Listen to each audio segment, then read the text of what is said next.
వెంకరెడ్డి గారు, ఇప్పుడు geo political tensions మనం చూస్తున్నాం ఏసియా కాంటినెంట్లో, ఆసియా ఖండంలో. ఒక పక్క ఏమో బంగ్లాదేశ్ ఇప్పుడు మరొక ప్రత్యర్థిలో తయారైంది. పాకిస్తాన్ ఈ మధ్యకాలంలో రెచ్చిపోతోంది. అఫ్కోర్స్ బిహైండ్ ది పాకిస్తాన్కి అంత శక్తి లేదు, బట్ అయినప్పటికీ కూడా ఫ్రంట్ ఫేస్లో పాకిస్తానే ఉండి ఈ మధ్యకాలంలో గడిచిన 2 నెలల్లో 45 రోజుల్లో చాలా వరుస దాడులు చేస్తోంది. ఈ జియో పొలిటికల్ టెన్షన్స్ పెరిగిపోతున్నాయి. అమెరికా తన కుట్రలు తను చేస్తోంది. చైనా కవ్వింపు చర్యలకు పాల్పడుతుంది. అరుణాచల్ ప్రదేశ్లో బోర్డర్ ఏరియాలో ఎంత చేయాలో అంత చేస్తోంది వెనక నుండి, బిహైండ్ ది కర్టన్. ఇలాంటి టెన్షన్ వాతావరణంలో ఈరోజు ప్రధాని మోదీ గారు కూడా మాట్లాడారు. మేము 3rd లార్జెస్ట్ ఎకానమీగా, 3వ అతిపెద్ద ఆర్థిక వ్యవస్థగా అవతరించడానికి ఆ దిశగా అడుగులేస్తున్నాం అని చెప్పి. ఎన్ని సంవత్సరాలు సుమారుగా సమయం పట్టేటువంటి అవకాశం ఉంది? 5th లార్జెస్ట్ నుంచి ఈరోజు మనం 3rd లార్జెస్ట్ దిశగా వెళ్తున్నాం, ఎకానమీ దిశగా వెళ్తున్నాం కాబట్టి సుమారుగా మీ అంచనా మేరకు, మీరు కూడా ఫారిన్ కంట్రీస్లో పనిచేశారు కాబట్టి, ఈ టార్గెట్ చేరుకోవడానికి మనకి ఎంత టైం పడుతుంది సుమారుగా? ఆల్మోస్ట్ ఒక 20 years అండి, 22 to 25 years పట్టొచ్చు. ఎందుకంటే వికసిత్ భారత్ ఏదైతే లక్ష్యం Viksit Bharat, okay, Viksit Bharat is a larger, I mean అదొక పెద్ద టార్గెట్. నేను అనేది పర్టికులర్గా ఈ 3rd లార్జెస్ట్ ఎకానమీ అనేది ఉంది చూసారా, 3వ అతిపెద్ద ఆర్థిక వ్యవస్థ, మనం 5th చేరుకున్నాం. ఈ గ్యాప్ ఎంత ఉంది 3rd లార్జెస్ట్ ఎకానమీగా అవతరించడానికి? మనకి సుమారుగా ఎన్ని సంవత్సరాలు? ఒక 5 సంవత్సరాల, 10 సంవత్సరాల? ఇంకొక 3 to 4 years అండి, 3 to 4 years. బై 27 కి so we should become the 3rd largest country in economy. ఇంకొక 4 years, 3 to 4 years మాక్సిమం. నేను ఇంతకుముందు కొన్ని విషయాలు చెప్పాను.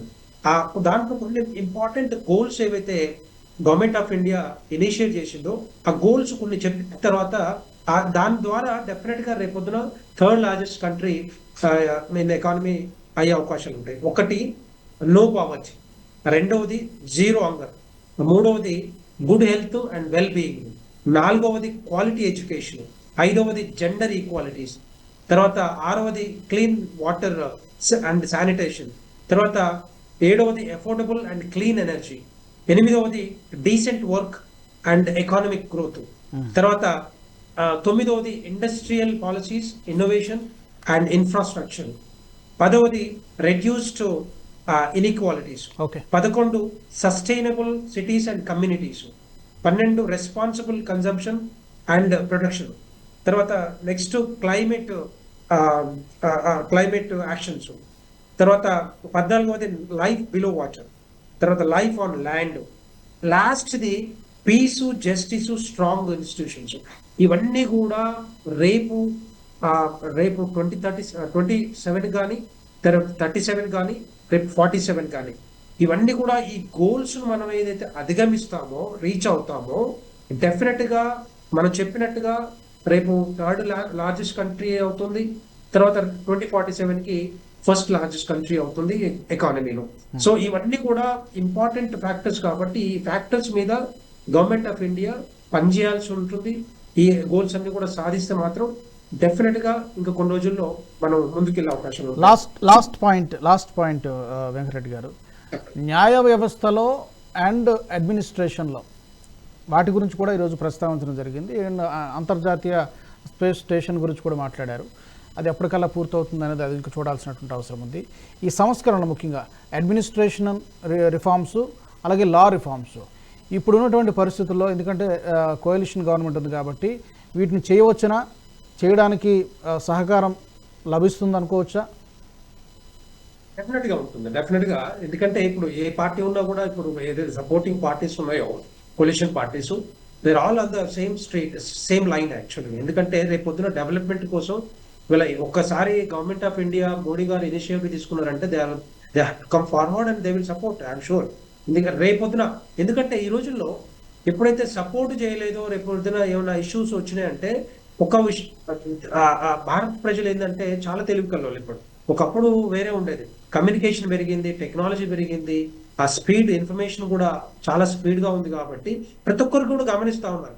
అన్ని రకాలుగా అన్ని లాంగ్వేజెస్ లో చేరుతా ఉంది కాబట్టి రేపొద్దున ఏ పార్టీ అయినా కూడా కోalition పార్టీలో ఎవరైతే ఉన్నారో ఒకవేళ ఏమైనా ఇష్యూస్ క్రియేట్ చేసినా కూడా జనాలకు చేరే అవకాశాలు ఉంటాయి, వాళ్ళ మీదనే బ్యాడ్ ఇంప్రెషన్ వచ్చే అవకాశాలు ఉంటుంది. కాబట్టి డెఫినెట్ గా రేపొద్దున ఏ డిసిషన్ తీసుకున్నా కూడా ముందుకు పోయే అవకాశాలు ఉంటాయి. ఏ పాలసీ కానీ, లేకపోతే మీరు అన్నట్టుగా లీగల్ గా ఏదైతే పాలసీస్ తీసుకొస్తారో ముందుకు పోయే అవకాశాలు ఉంటాయి. ఏది కూడా ఆగే అవకాశం అయితే కనపడట్లేదు. డెఫినెట్గా అది అంటే ఎందుకంటే కొన్ని రకరకాల ప్రతిపక్ష పార్టీలు చెప్తూనే ఉంటాయి, మాట్లాడుతూనే ఉంటాయి. కానీ మోడీ గారు చేస్తూనే ఉంటారు. ఆ కామ్గా ఏదైతే డెవలప్మెంట్ 10 years కనపడిందో అదే ముందుకు తీసుకెళ్తూనే ఉంటారు. దానికి ఇవన్నీ కూడా ముందుకు వెళ్ళే అవకాశం ఉంటాయి. ఇంకొకటి రాజు గారు, ఇంతకుముందు మీరు ఒక మాట అడిగారు, ఏది మన దేని గురించి, ఏ బేసిస్ మీద వీళ్ళు పావర్టీ 25 కోట్ల మంది బయటకు వచ్చారు అని చెప్పేసి. ఒక మల్టీ డైమెన్షనల్ పావర్టీ కొన్ని ఇండికేటర్స్ 12 ఇండికేటర్స్ వాడి నీతి ఆయోగ్, తర్వాత Oxford policy and human development initiative, ఇంకోటి మూడవ సంస్థ ఏంటంటే UNDP, United Nations Development Programme. వీళ్ళు ముగ్గురు కలిసి కొన్ని టెక్నికల్ ఇన్పుట్స్ తీసుకొచ్చి 15th Jan 2024 రోజు వాళ్ళు పేపర్ పబ్లిష్ చేశారు. ఏది నీతి ఆయోగ్ ఎవరైతే CEO ఉన్నారో సుబ్రహ్మణ్యం గారు. సో అది ఆ పబ్లిష్ చేసిన పేపర్ ఏంటంటే దాంట్లో ముఖ్యంగా ఏవైతే ఉత్తరప్రదేశ్ కానీ, బీహార్ కానీ, మధ్యప్రదేశ్ కానీ, రాజస్థాన్, ఈ 4 స్టేట్లలో లార్జెస్ట్ డిక్లైన్ ఏదైతే కనపడతా ఉందో, ఇది పూర్ ఇండికేటర్స్, దాన్ని బేసిస్ చేసుకొని తర్వాత మిగతా రాష్ట్రాలు కూడా, కానీ మేజర్ గా ఈ 4 రాష్ట్రాలను చూసుకొని దాన్ని ఇంత ఏది 29.17 నుంచి 11.28% కి తగ్గింది. దాని పరంగానే 25 కోట్ల మంది మరి పావర్టీ నుంచి బయటకు వచ్చారని చెప్పేసి. ఇంకొక విషయము, కీలకమైనటువంటి విషయం వెంకటరెడ్డి గారు, ఇది మోదీ గారు అన్నారు, 1,00,000 మందిని, ఇది 1,00,000 మంది యువతను రాజకీయాల్లోకి తీసుకురావడం నా కళ అన్నారు. అంటే పరివారవాదం, కుటుంబ రాజకీయాల గురించి మాట్లాడుతూ ప్రస్తావిస్తూ ఆయన మాట్లాడడం జరిగింది. ఎలా చూడాలి ఈ పర్టికులర్లు మనం అండర్లైన్ చేసి చూసినప్పుడు? అంటే యువతకి మేము పెద్దపీట వేస్తామని చెప్పడమా, లేకపోతే ఈజ్ ఇట్ జస్ట్ స్టేట్మెంట్ అని అనుకోవాలా మనం? మోడీ గారు ఏదైతే మాట్లాడతారో, ఏదైతే చెప్తారో, డెఫినెట్ గా అది సార్థకమయ్యే మాటనే. ఎందుకంటే అది సీరియస్ తీసుకోవాల్సిందే. ఎందుకంటే ఇప్పుడు పరివారవాదం అనేది ప్రతి రాష్ట్రంలో కనపడతా ఉంది, ఇప్పుడు దేశంలో కూడా కనపడతా ఉంది. అదే కాంగ్రెస్ జీన్ లో ఇప్పుడు వస్తూనే ఉంది. ఇప్పుడు ఆయననే ప్రైమ్ మినిస్టర్ అనుకుంటాడు, ఆయననే ప్రతిపక్ష నాయకుడు అనుకుంటాడు. ఆ పార్టీ వాళ్ళే ఫీల్ అవుతా ఉంటారు. 99 సీట్లు వచ్చినా కూడా మేమే గవర్నమెంట్ లో ఉన్నట్టు ఫీల్ అవుతా ఉంటారు.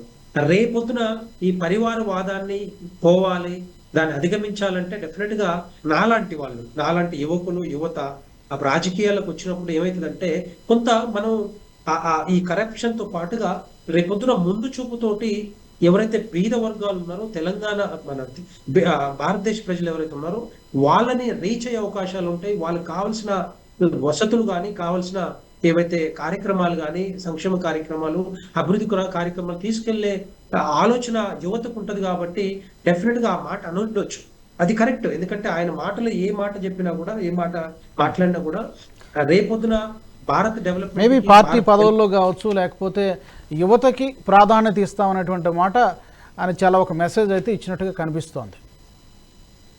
కరెక్ట్ డెఫినెట్ గా అది సార్థకమయ్యే మాటనే రేపొద్దున తీసుకెళ్లే ఆలోచన మరి ఇప్పుడు ఉంది. ఎందుకంటే ఇప్పుడు ఆయన అంతకుముందు కూడా రాహుల్ గాంధీ ఎంతసేపు యూత్ డెవలప్మెంట్, యూత్ కావాలని చెప్తా ఉన్నాడు. మరి వాళ్ళు కాంగ్రెస్ పార్టీ ఎట్టి పరిస్థితుల్లో వచ్చే అవకాశం లేదు. ఎందుకంటే అతిపెద్ద లార్జెస్ట్ పార్టీ, డెమోక్రటిక్ పార్టీ ఈ ప్రపంచంలో అంటే భారతీయ జనతా పార్టీ దగ్గర 17 కోట్ల మంది మరి సభ్యులు ఉన్నారు. సో దానివల్ల ఏమైందంటే ఈ యూత్ అంతా కూడా ముందుకు వస్తే డెఫినెట్ గా రేపొద్దున ఈ సంక్షేమ కార్యక్రమాలు ఇంతకుముందు చెప్పినట్టుగా అవి డెఫినెట్ గా రీచ్ అయ్యే అవకాశాలు ఉంటాయి, తీసుకెళ్లే అవకాశాలు ఉంటాయి, కరప్షన్ కూడా తగ్గే అవకాశం. Thank you so much Venkatareddy గారు, అలాగే మురళీ మనోహర్ గారు చర్చలో పాల్గొన్నందుకు.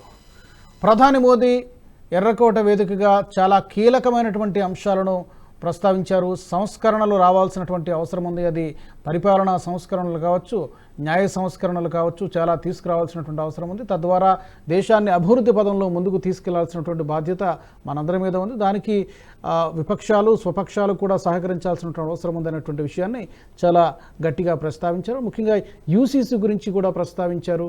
సో ఎర్రకోట వేదికగా మోదీ ఏం మాట్లాడినా అది ఆషామాషిగా తీసుకోవాల్సినటువంటి విషయం కాదు. ఖచ్చితంగా ఏదో ఒకటి రాబోయే 2-3 నెలల్లో చాలా కీలకమైనటువంటి మార్పులు, చాలా కీలకమైనటువంటి నిర్ణయాలు తీసుకున్నటువంటి అవకాశం అయితే చాలా స్పష్టంగా కనిపిస్తోంది. ఇది వాళ్ళ prime time debate. Keep watching NH TV. ఈ వీడియో మీకు నచ్చినట్టయితే లైక్ చేయండి, 10 మందికి షేర్ చేయండి. అలాగే కామెంట్ల రూపంలో మీ అభిప్రాయాలను మాతో పంచుకోండి. Nationalist hub group of channels ను సబ్స్క్రైబ్ చేసుకుని తెలుగునాట జాతీయవాద జర్నలిజాన్ని ప్రోత్సహించండి. ఈ వీడియో కింద ఉన్న బెల్ ఐకాన్ పై క్లిక్ చేయడం మర్చిపోవద్దు.